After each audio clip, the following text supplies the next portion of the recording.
तो बता दूं कि जो ये घग्गर नदी आप देख सकते हैं, जो पानी इसके अंदर अभी आ रहा है, ये पानी अभी कुछ दिनों बाद में बढ़ने वाला है। ज़्यादा दिन नहीं, 2-4 दिन बाद इस पानी बढ़ जाएगा। तो नरेगा द्वारा काम किया जा रहा है, वो तो आपको दिखाई दे रहा है कि नरेगा कितना काम कर रहा है। ये जो आज यदि पानी की क्रिटिकल कंडीशन होती है तो इन बंदों पे ना तो कोई निगरानी कर सकता है ना कुछ और। क्या मंशा है सरकार की? क्या लोगों को डुबाने की है, फसलें खराब करने की? हनुमानगढ़ में घग्गर नदी द्वारा बाढ़ आने की आशंका जो हर साल रहती है, इस बार भी बनी हुई है। जी हाँ, क्योंकि ये आशंका रहती है, यहाँ जमकर भ्रष्टाचार किया जाता है। आपको बता दूं कि जो ये घग्गर नदी आप देख सकते हैं, जो पानी इसके अंदर अभी आ रहा है, ये पानी अभी कुछ दिनों बाद में बढ़ने वाला है। ज़्यादा दिन नहीं, 2-4 दिन बाद इस पानी बढ़ जाएगा। और सबसे मुख्य बात यह है, जो यहाँ के जो बहाव क्षेत्र है, इस बहाव क्षेत्र को यूँ कहें कि किसानों द्वारा ही कम कर दिया गया है, लेकिन जो निगरानी रखने का जिम्मा है वो प्रशासन की है, सरकार की है। इस पर कोई निगरानी नहीं है, जिसके चलते ये कम होता होता मात्र 2 बीघा में ही रह गया। कुछ जगह तो ऐसी भी है जहाँ पर बिल्कुल ही इनकी जो बहाव क्षेत्र है बहुत कम हो गया है, उसके चलते बाढ़ का खतरा हमेशा बना रहता है। सबसे मुख्य बात यह है, जो डोड़ा बना हुआ है, इस डोले पर कोई साधन तो क्या, कोई व्यक्ति भी नहीं आ सकता, पैदल भी नहीं आ सकता। ऐसे में अगर कल को कोई बाढ़ की आशंका रहती है, खतरा बनता है, तो ऐसे में कैसे यहाँ प्रबंध किए जाएंगे, कैसे इस पानी को रोका जाएगा, समझ से परे है। और प्रशासन के पास में आपदा प्रबंधन के अंदर जो वित्तीय सहायता मिलती है, उनको रुपया मिलता है, वो न जाने कहाँ लग रहा है। किसान हमारे साथ मौजूद है, जो कि हर साल इनके जो है गले सूखते रहते हैं कि बाढ़ ना आ जाए, बाढ़ का खतरा, क्योंकि आसपास इनके खेत है, इनकी डाणियाँ हैं। और अगर बाढ़ आ जाती है तो यहाँ शहर के अंदर भी पानी जा सकता है। पूर्व में 2 बार बाढ़ आ चुकी है, हनुमानगढ़ जंक्शन में आ चुकी है, हनुमानगढ़ टाउन में आ चुकी है। बावजूद इसके यहाँ का प्रशासन सोया हुआ है, और जो जिम्मा जिसके पास में है वो कोई कुछ नहीं कर रहा। आप बताएं क्या हालात है? हर साल ये हालात रहते हैं।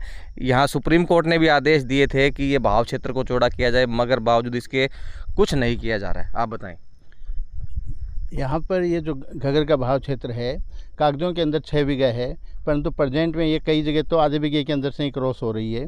प्रशासन क्या है, जब पानी आता है, पिछले साल जैसे आया था पानी, तो कई दिन अखबारों के अंदर ये चला कि इस नाली के अंदर जो नाली की चौड़ाई है उसको सही किया जाएगा। सारा कुछ अखबारों में पेपरबाजी प्रशासन के द्वारा की जाती है, धरातल पे कुछ भी नहीं किया जाता। यहाँ जहाँ पर अपने खड़े हैं, यहाँ पर कई दिनों से नरेगा, क्यों मेरा खेत है यहाँ पास में, तो नरेगा द्वारा काम किया जा रहा है, वो तो आपको दिखाई दे रहा है कि नरेगा कितना काम कर रहा है। ये जो आज यदि पानी की क्रिटिकल कंडीशन होती है तो इन बंदों पे ना तो कोई निगरानी कर सकता है ना कुछ और। दिन के अंदर ही यहाँ पर डर लगता है, क्योंकि जो सांप है, बिच्छू है, ये जीव है, इनसे डर लगता है। प्रशासन कोई ध्यान नहीं देता, केवल प्रशासन तो लिपा पोते में लगा रहता है। जब पानी आ जाता है, हम लोगों को क्या होता है, हिमाचल में बारिश होती है और हिमाचल के अंदर जैसे कुल्लू है, शिमला है, यहाँ पे बादल फटता है, तो हमें ऐसे लगता है कि ये बादल हनुमानगढ़ में ही फटा है, क्योंकि वो सारा पानी यहीं से आना है। अभी जो ये पानी है, ये तो राजस्थान कैनाल का छोड़ा हुआ है, परंतु पीछे से जो पानी आ रहा है उसको देख के हमें तो अभी से चिंता है कि कल को नुकसान ना हो जाए। क्योंकि आज यहाँ पर जो फसलें हैं, ज़्यादातर किसानों ने क्या है, ठेके पे ले रखी है। प्रति बीघा ठेका है यहाँ पे 60,000 के करीब है, खर्चा करके 90,000 के करीब उसका जाता है। तो उसका तो जीवन भर की कमाई है, वो सारी इसमें लग जाएगी। परंतु प्रशासन सोया हुआ है, कागजों के अंदर ही राहत कार्य चला रखा है, सारा कुछ प्रोटेक्शन कर रहा है।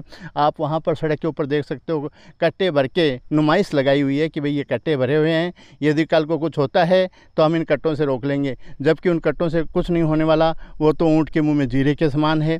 उनको धरातल के ऊपर आके प्रशासन को यहाँ पे देखना चाहिए, कलेक्टर साहब को आना चाहिए, इरिगेशन विभाग के लोगों को आना चाहिए। इसी तरह से जो भद्रकाली मंदिर को जो पुल जा रहा है, उसके ऊपर जो बना पुल है, उसके ऊपर जो पिलर थे, अभी पिछले दिनों जब पानी आया तब क्या है, जेसीबी से जो केली निकाली तो उससे वो पिलर टूट गए। उनसे कभी भी कोई भी बड़ा हादसा हो सकता है। जो ये पानी आया होता है, उन दिनों में देखते हैं कि काफ़ी लोग इस पानी के अंदर मेले में जो श्रद्धालु आते हैं, उनको ध्यान नहीं होता है और वो इसके शिकार हो जाते हैं। निश्चित तौर पे बड़ी बात कही। प्रशासन और जो सरकार है बिल्कुल गंभीर नहीं है। इस बार की बात नहीं है, हर साल यही हालात होते हैं। जो बहाव क्षेत्र है वो लगातार कम होता जा रहा है। बड़ी बड़ी बातें की गई थी, पिछली बार भी ये कहा गया था कि इसका बहाव क्षेत्र जो है वो चौड़ा किया जाएगा। नोटिस दिए गए थे किसानों को, लेकिन कुछ नहीं हुआ, सिर्फ कागजी कार्रवाई करने के बाद छोड़ दिया गया। और हालात अभी भी वही है कि कल को कोई खतरा होता है तो ज़रूर शहर डूब सकता है, और जो खेत हैं, फसलें हैं, वो भी डूब जाएगी। भगवान जी, आप लंबे समय से ये देख रहे हैं, किसान भी है आप बताएं क्या मंशा है सरकार की? क्या लोगों को डुबाने की है, फसलें ख़राब करने की? लगता तो यही है, मैं आपके माध्यम से एक चीज़ कहना चाहता हूँ। जो रास्ता आपको आज दिखाया है, कभी ज़्यादा नहीं, मैं नहीं कह सकता, लेकिन वो अगर जो यहाँ के जिम्मेवार अधिकारी कर्मचारी जो भी हैं, तो आपके माध्यम से कलेक्टर साहब या जो भी यहाँ पे अधिकारी है, वो ये जगह डिमार्केटन कर दे, ये बता दे कि ये अधिकारी ये जगह अपनी वो है, तो मैं जो कहेंगे वो करने के लिए तैयार हूँ। उनको ये भी पता नहीं होगी ये जगह कौन सी है। इन लोगों को पता है क्या, जो रोड जाती है जहाँ पे माता जी के मंदिर के पास कट्टे लगा देंगे, सतीपुरा रोड पे कट्टे लगा देंगे, टाउन जंक्शन रोड के ऊपर कट्टे लगा देंगे, और वो वहाँ पे प्रशासन दिखा दे। अब पानी क्यों, वो शहर की पक्की सड़क के ऊपर से जाएगा। अब जिस रास्ते से आप आए हो उस रास्ते से आदमी निकल सकता है क्या? बहुत मुश्किल रास्ता। तो अगर कुछ होता है तो उसका भुगतान कौन करेगा? तो किसानों द्वारा अवगत करवाया गया है कई बार, क्या हुआ? 2 महीने पहले भद्रकाली क्षेत्र विकास सेवा समिति के माध्यम से कलेक्टर साहब को बोल के आए थे ये बात। आप चाहे नाली की जो डिमार्केशन है, चाहे 2 बीघा है, 5 बीघा है, 7 बीघा है, जो भी है, वो आप एक तो डिमार्केशन सेट करें। दूसरा, जो बंदे जो चल रहे हैं, जिसके अंदर अंदर अब पानी चल रहा है, उन बंदों की सफाई तो कम से कम करवा दो, जो कम से कम अपने उस समय अगर पानी आ जाए तो रास्ता हो सकता है। लेकिन वो की बात पिछली साल की तरह वो की वो पड़ा है, और अगर पानी बढ़ता है तो वो एक काम तो ज़रूर कर देंगे, शहर खाली कर दो, और ये वो खाली कर दो, वो कर दो। भगवान सिंह जी, एक बात बताएं, आपने प्रशासन पे सारी बात घेर दी कि प्रशासन ध्यान नहीं दे रहा है, तो यहाँ कुछ किसानों का लालच आपको नहीं दिखाई देता कि किसान जो यहाँ फसलें अपने खेत को चौड़ा कर रहे हैं, उसको कम कर रहे हैं? तो वो बहुत, ये गलती किसकी है? गलती किसकी है? प्रशासन। हम पिछली बार भी कहा था, इस बार भी कह रहे हैं, और लिखित में भी दे के आए हैं। आप डिमार्केशन तो सेट करो। वो कैसे पता लगेगा ये जगह किसकी है? कि ये जगह कौन बताएगा? कभी अपने, मैं आपको कहूँ कि ये जगह मेरी है, तो आप कैसे मान लोगे? कभी प्रशासन बताए कि भी ये जो है ये जगह डिमार्केशन है। और एक चीज़ और, जो भी रास्ते इस बंदे को मेन भद्रकाली रोड से लेके और जो नाली बंदे तक जो रास्ते आते हैं, उनमें से एक भी रास्ता ऐसा नहीं है अगर कल को कोई आपदा होती है तो कोई मिट्टी की ट्राली या कट्टों की ट्राली लेके यहाँ तक आ जाए। ईश्वर पे ही है सारा। ये दुआ ही करते हैं कि अगर पानी आए तो टूटे ना बंदा, क्योंकि प्रशासन के और सरकार की तरफ कहने वाली कोई बात नहीं है, क्योंकि यहाँ जो रास्ते हैं वो इतने मजबूत नहीं है, क्योंकि रास्ता है ही नहीं। अगर कल को कोई बात होती है, पानी ज़्यादा आता है, गंभीर समस्या खड़ी होती है, तो यहाँ ईश्वर ही धनी धोरी है। आप बताएं जी, क्या लगता है प्रशासन ध्यान क्यों नहीं दे रहा है और क्या होना चाहिए? हर बार के हालात हैं ये।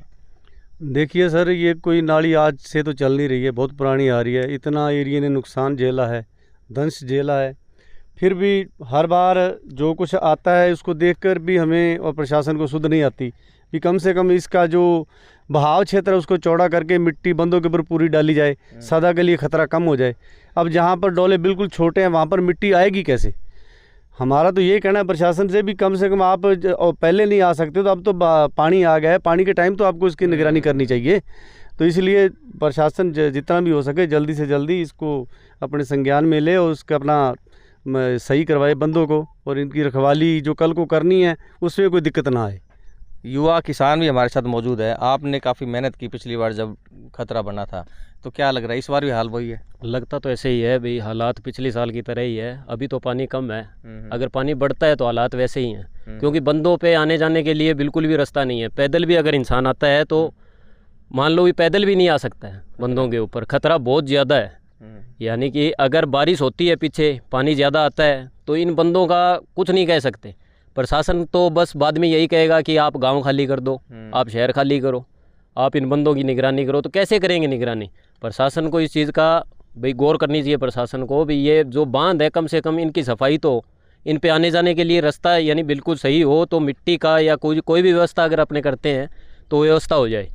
लेकिन अब हालात ये हैं कि व्यवस्था बिल्कुल भी नहीं हो रही है, आने जाने के लिए बहुत मुश्किल है बंदों के। क्या कहना चाहोगे सरकार से? यही प्रशासन से यही कहना चाहेंगे भी जो भी नाली की जो भी है उसको डिमार्केशन करें और प्रशासन यानी कि इसकी सुध ले। निश्चित तौर पे प्रशासन अभी सोया हुआ है और अभी जागने वाला नहीं है, क्योंकि हर साल की घटना। आपको दिखाऊं एक बार, ये रास्ता देख लीजिए आप। ये रास्ता है, यहाँ से इंसान पैदल भी नहीं आ सकता क्योंकि बहुत ही कम रास्ता बचा है। और अगर कल को कोई खतरे जैसी स्थिति पैदा होती है तो यहाँ पर साधन कोई नहीं आ सकता, और जो पानी है वो शहर में जाएगा, खेतों में जाएगा, ढाणियों में जाएगा, जिससे खतरा बहुत ज़्यादा बढ़ सकता है। और लोगों का यही कहना है कि जो आपदा प्रबंधन के तहत यहाँ इनको बजट मिलता है, पैसा मिलता है, वो न जाने कहाँ लग रहा है। साफ तौर पे यहाँ एक भ्रष्टाचार के रूप में हम देख सकते हैं। आपको एक बार फिर दिखा दूँ, ये आप दूर तक देख सकते हैं कि सरकारी बंदा इसके पीछे है और ये जो बहाव क्षेत्र है बहुत कम हो गया है। किसानों का कहना है कि जो यहाँ सरकार प्रशासन है वो चिन्हित तो करे कि कौन सी ज़मीन किसकी है और कहाँ तक की रास्ता है। इधर भी देख सकते हैं आप, ये जो बंदा है, सरकारी बंदा जो बताया जा रहा है, वो वहाँ तक है और इसके बीच में ये फसल उगी हुई है। तो मतलब इसकी जो बहाव क्षेत्र है बहुत कम कर दिया गया है और ऐसे में खतरा बना हुआ है। हर साल की तरह इस बार भी खतरा बना हुआ है और अगर थोड़ी बहुत बरसात पीछे हो गई तो यहाँ निश्चित तौर पर बाढ़ जैसे हालात हो सकते हैं कि पूर्व में 2 बार यहाँ बाढ़ आ चुकी है। एक बार जंक्शन में आई है, एक बार टाउन में। देखना होगा कि प्रशासन और सरकार कब इस जो घग्गर नदी है इसकी सुध लेती है और जो इसकी व्यवस्था है वो सुचारू करती है। कैमरा पर्सन जाकिर के साथ गुलाम नबी, राजस्थान तक, हनुमानगढ़।